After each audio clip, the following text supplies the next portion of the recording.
Assalamualaikum warahmatullahi wabarakatuh. Perkenalkan, saya Deantika Putri dari Prodi PGSD semester 4. Di sini saya akan mempresentasikan keterampilan berbahasa Indonesia SD modul 4, 5, dan 6. Yang pertama, modul 4, pengertian membaca permulaan. Pengertian membaca permulaan ini sering diversikan dengan membaca lanjut. Sasarannya adalah pembaca-pembaca pemula yang belum mengenal lambang-lambang bunyi bahasa. Kalau di lingkungan sekolah, yang dimaksud dengan pembaca pemula adalah siswa kelas 1 dan 2 sekolah dasar. Sementara di lingkungan masyarakat, yang dimaksud dengan pembaca pemula adalah mereka yang tergolong illiterate atau masyarakat yang buta aksara. Nah, tujuan membaca permulaan ini yaitu memberikan kepada para pemula yang belum bisa membaca atau kepada anggota masyarakat yang tergolong buta aksara melalui pendidikan nonformal. Tujuan membaca permulaan lebih diorientasikan untuk kepentingan melek huruf, yakni bisa membaca teks tertulis dengan lancar. Oleh karena itu, pembelajarannya lebih difokuskan pada membaca nyaring. Lalu fungsi membaca permulaan. Membaca permulaan berfungsi sebagai peletak dasar atau fondasi bagi keberhasilan seseorang dalam semua aspek kehidupannya kelak. Lalu selanjutnya jenis-jenis membaca permulaan. Yang pertama itu ada membaca nyaring atau membaca bersuara. Yang kedua, membaca teknis. Selanjutnya, keterampilan membaca lanjut. Pengertian membaca lanjut ini sebagai keterampilan membaca yang ditujukan untuk pembaca lanjut dengan sasaran melek wacana, yakni kemampuan memahami dan memetik makna bacaan, baik makna yang tersurat maupun makna yang tersirat. Lalu B, tujuan membaca lanjut. Wapres 1967 mengelompokkan tujuan membaca ke dalam beberapa keperluan berikut ini. Yang pertama, sebagai alat tertentu, instrumental effect. 2, mendapat hasil yang berupa prestige effect. Yang ketiga, memperkuat nilai-nilai kepribadian atau keyakinan. Dan yang keempat, mendapatkan pengalaman estetik. Selanjutnya, tujuan-tujuan khusus membaca antara lain yaitu untuk memperoleh informasi faktual, memperoleh informasi khusus, memberikan pertimbangan atau penilaian, memenuhi kepuasan atau kenikmatan emosi, dan mengisi waktu luang. Lalu, fungsi dan manfaat membaca lanjut. Membaca lanjut secara khusus bermanfaat untuk memenuhi keperluan akan informasi para pembaca sesuai dengan fungsi yang diusung oleh kegiatan membaca itu sendiri. Nah, hal ini berkaitan dengan peningkatan kualitas kehidupan seseorang dalam berbagai aspek kehidupan, yaitu aspek pendidikan atau akademik, aspek ekonomi, aspek sosial, aspek pekerjaan, dan lain-lain. Lalu, jenis membaca lanjut. Jenis membaca yang dikembangkan dalam membaca lanjut adalah membaca dalam hati. Dilihat dari cakupan bahannya, membaca dalam hati itu terbagi ke dalam membaca intensif dan membaca ekstensif. Nah, membaca intensif ini ditujukan untuk bahan yang sempit dan sedikit, sementara membaca ekstensif untuk bahan yang banyak dan luas. Jenis membaca nyaring yang dikembangkan dalam membaca lanjut harus didahului oleh pemahaman yang dilakukan melalui kegiatan membaca dalam hati terlebih dahulu, baru kemudian menyuarakannya.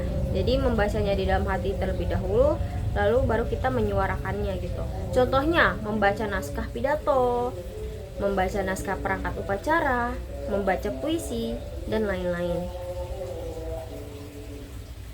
Lalu mengimplementasikan jenis membaca lanjut. Yang pertama, membacakan naskah pidato.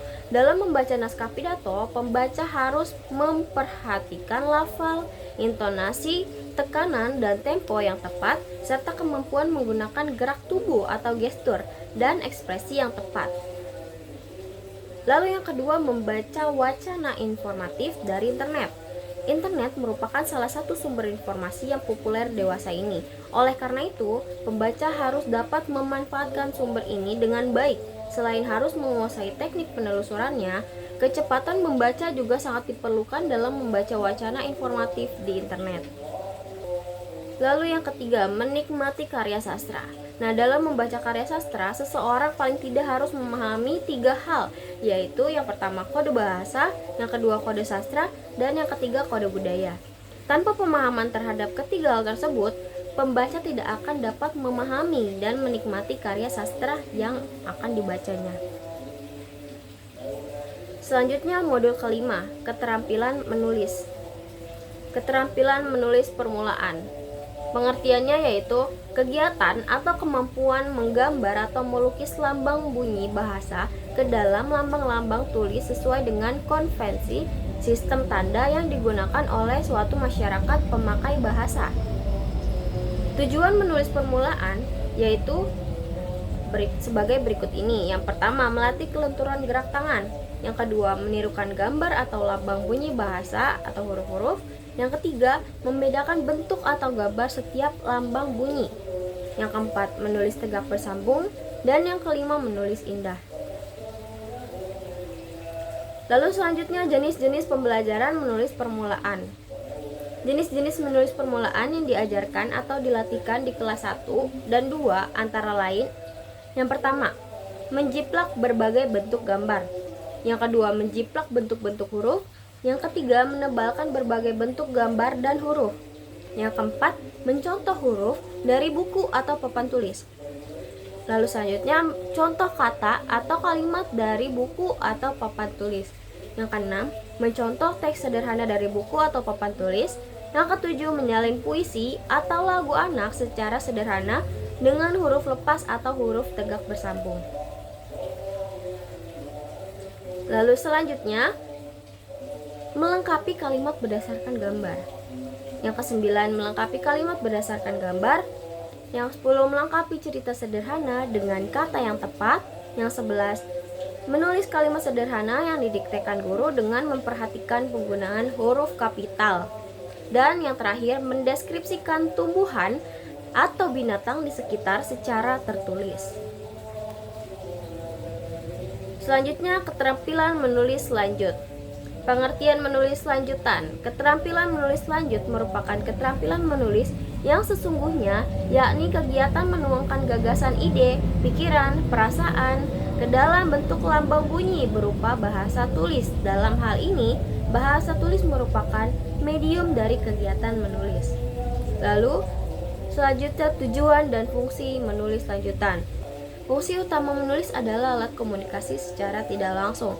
Dalam kegiatan berkomunikasi, si penulis menyampaikan pesan, yaitu berupa ide, gagasan, pikiran, ataupun perasaan melalui sistem lambang atau bahasa tulis kepada si penerima pesan, yaitu pembaca. Maksud atau tujuan penulis berimplikasi terhadap jenis tulisan yang akan dihasilkannya. Berdasarkan gagasan D'Angelo, Tarigan mengelompokkannya menjadi 4 kategori, yakni yang pertama, wacana informatif, informative discourse. Lalu wacana persuasif, persuasive discourse. Lalu wacana kesastraan, literary discourse. Lalu yang terakhir, wacana ekspresif, expressive discourse. Hippo 1973 mengadopsi pikiran-pikiran Hugo Hartig sebagaimana dikutip oleh Tarigan 2024 yang membagi tujuan menulis ke dalam 7 kategori seperti berikut ini, yakni yang pertama, tujuan penugasan, assignment purpose. Yang kedua, tujuan altruistik. Yang ketiga, tujuan persuasif. Yang keempat, tujuan informatif. Yang kelima, tujuan pernyataan diri. Yang keenam, tujuan kreatif. Dan yang ketujuh, tujuan pemecah masalah. Jenis pembelajaran menulis di SD terbagi ke dalam 2 klasifikasi, yakni yang pertama jenis-jenis pembelajaran menulis terbimbing dan yang kedua pembelajaran menulis bebas. Nah, yang pertama, pembelajaran menulis terbimbing adalah pembelajaran menulis yang melatih dan membimbing si pelajar untuk melahirkan ide, gagasan, pikiran, atau perasaan, yaitu berdasarkan rangsangan-rangsangan yang secara sengaja disediakan. Pembelajaran menulis bebas memberi keleluasaan kepada siswa untuk menuangkan gagasannya secara personal. Jenis-jenis pembelajaran menulis terbimbing itu antara lain: yang pertama, menyusun kalimat acak menjadi paragraf.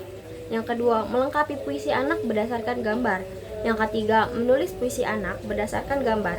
Yang keempat, menulis karangan sederhana berdasarkan gambar berseri menulis puisi berdasarkan rangsang gambar. Yang kelima, melengkapi dialog percakapan. Yang keenam, membuat petunjuk berdasarkan gambar berseri. Yang ketujuh, melengkapi teks isian dopang. Yang kedelapan, menulis surat berdasarkan rangsang kasus. Lalu selanjutnya, jenis-jenis pembelajaran menulis bebas antara lain: yang pertama, menyusun karangan sederhana. Yang kedua, menulis pengumuman dengan bahasa sendiri. Yang ketiga, membuat pantun anak. Yang keempat, menuliskan pengalaman dalam bentuk karangan bebas. Yang kelima, menulis surat undangan. Yang keenam, membuat ringkasan isi buku atau bacaan yang dibaca. Yang ketujuh, menulis laporan hasil pengamatan atau kunjungan. Yang kedelapan, menulis dialog sederhana antara 2 atau 3 tokoh. Yang kesembilan, menulis puisi bebas.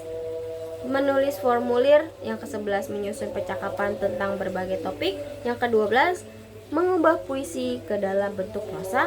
13, menyusun naskah pidato atau sambutan. Dan yang terakhir, menulis surat resmi.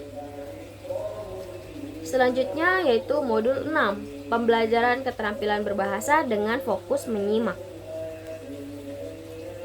Nah, pembelajaran menyimak di kelas rendah. Pembelajaran menyimak atau mendengarkan kelas rendah bertujuan agar siswa mampu mendengarkan dongeng, wacana lisan tentang deskripsi benda atau dena, teks pendek, puisi anak, lisan pendek, cerita anak, cerita teks drama, petunjuk dena, pengumuman, pembacaan, pantun, narasumber, cerita rakyat, cerpen anak, dan berita. Untuk mencapai tujuan tersebut, diperlukan kesungguhan guru dalam menyusun perencanaan, pelaksanaan, dan penilaian semuanya tercakup dalam RPP. Adapun teknik pembelajaran yang sesuai diantaranya dengan dengar ucap, dengar terka, dengar jawab, dan dengar cerita. Nah, pembelajaran menyimak di kelas tinggi. Pembelajaran menyimak di kelas tinggi meliputi kemampuan menyimak denah lambang atau simbol, pengumuman, pantun, cerita rakyat, penjelasan narasumber cerita pengalaman, berita, dan drama. Pelaksanaan pembelajaran bahasa Indonesia di kelas menurut konstruktivisme diwujudkan dalam bentuk peserta didik disuruh menulis atau mengarang dan bercerita. Nah, kegiatan inquiry yang dilakukan dengan langkah-langkah: yang pertama, merumuskan masalah; yang kedua, melakukan pengamatan; yang ketiga, menganalisis hasil pengamatan dan mengkomunikasikannya kepada orang lain. Kegiatan bertanya diterapkan pada waktu diskusi, kerja kelompok, menemukan kesulitan, dan saat mengamati sesuatu. Nah, prinsip komponen masyarakat belajar menghendaki agar kelas dibagi atas beberapa kelompok pemodelan dalam pembelajaran yang dilakukan dengan cara memberikan contoh yang harus ditiru oleh peserta didik. Nah, refleksi dilakukan untuk berpikir tentang apa yang baru saja dilakukan untuk direnungkan. Penilaian dilakukan dari proses hasil belajar. Berdasarkan prinsip integratif, pembelajaran bahasa dilakukan secara terpadu antara beberapa unsur kebahasaan dan aspek berbahasa.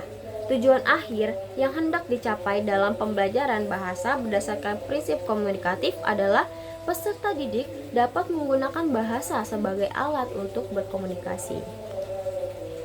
Itu saja yang dapat saya sampaikan, kurang lebihnya mohon maaf. Assalamualaikum warahmatullahi wabarakatuh.